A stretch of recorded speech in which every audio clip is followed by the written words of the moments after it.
স্বামী তৌফিক নওয়াজকে শেষ বিদায় জানাতে ১২ ঘণ্টার জন্য প্যারোলে মুক্তি পেয়েছেন সাবেক সমাজ কল্যাণ মন্ত্রী ও কার্যক্রম নিষিদ্ধ আওয়ামী লীগের যুগ্ম সাধারণ সম্পাদক দীপুমণি। ২০ আগস্ট সকাল ৮:৩০টার দিকে পুলিশি পাহারায় ধানমন্ডির কলাবাগানে নিজ বাসায় পৌঁছান তিনি।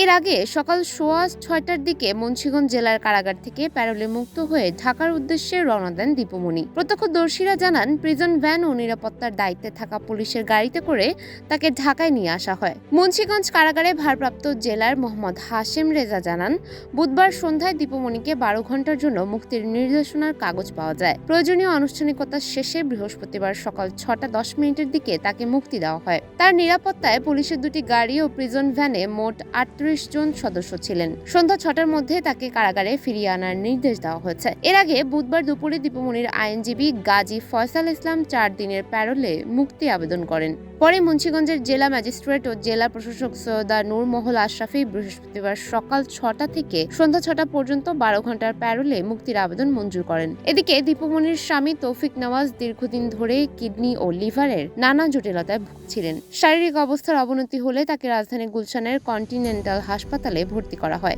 সেখানে চিকিৎসাধীন অবস্থায় ১৮ আগস্ট রাত ১০টা ২৭ তার মৃত্যু হয়। সুমায়া হক তন্নি, নিউজ ফ্ল্যাশ 71।